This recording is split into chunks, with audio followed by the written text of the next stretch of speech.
Hey, it's the Lazy Gardener from Soilless and Self-Watering. Some of you may have seen the self-watering trays they sell from Burpee for about $30, and I've been teaching forever that you can make them for about free, $5 thing. So the root's coming out there to get to the blue jeans, and then that's in another one, so it leaks out. If you recall from last year, I discovered the reason why it was flooding was the cotton was bringing the water up and actually filling the tray. So that's all you really need is some old blue jeans. Some other things I've done is instead of having a tray with holes in it, I just use these $1 temporary grill covers. And instead of using a tray, if you look over here, you can just set your things in a pool. Let them drip down that way. I'm getting ready to move things outside to harden.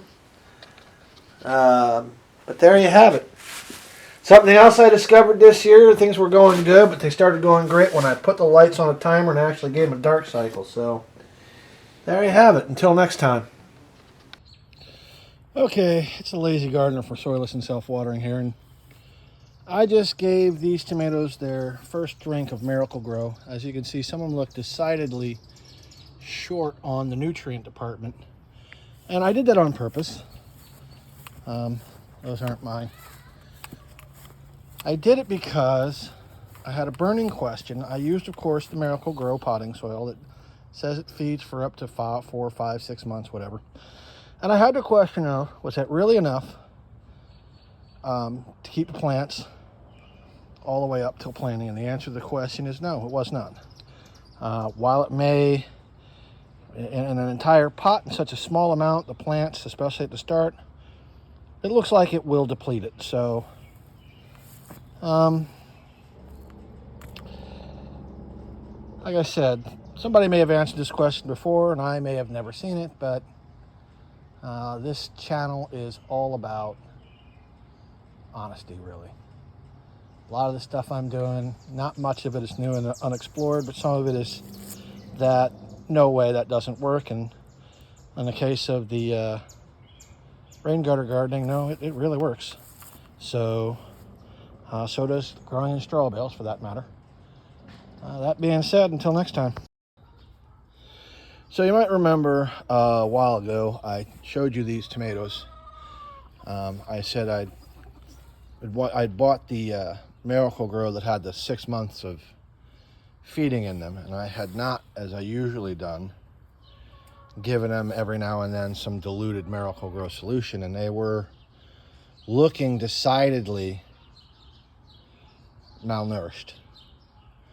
It's probably been about 2-3 weeks since I gave them the Miracle Grow right there, and so I definitely know that next year, once they get that first or second leaf on them, to start giving them the Miracle Grow.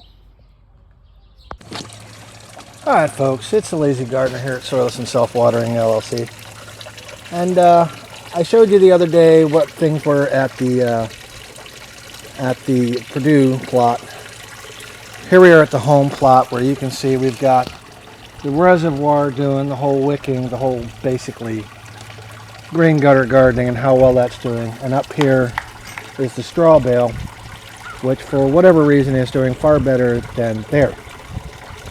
If you look down here, you will notice that the soil, even though it's barely in there, and if you'll remember from the other video, it's not touching the soil anymore, but instead there's about 1.5 inches of wood chips wicking it up. It's still entirely too wet, so next year we're going to have to raise this up because it's just wicking up too much water.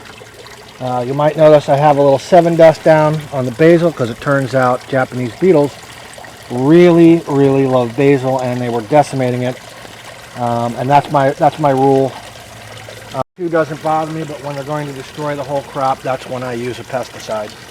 As you can see, they weren't touching anything else, so nothing else has pesticide on them.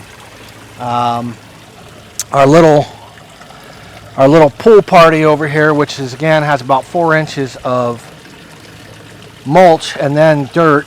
The idea was that I could keep a 1/2 inch of water in the bottom so I wouldn't have to water it as often, but it does not appear that this pool is holding water anymore, so it's nothing more than a raised bed, so I'm using it as my control. And over here, again, another rain gutter thing. In this case, though, half the bucket is full of wood chips, the other half is full of dirt, and the dirt should never be in the water. If you're wondering, we got a solar powered pump just circulating the water to keep it from going stagnant, but it would appear that the wood chips are making a compost tea like the straw. Doesn't bother me, and in both cases, both the reservoirs have been getting Miracle Grow. So there you have it. As we get a little closer to harvest time, I'll show you the harvest. Until next time.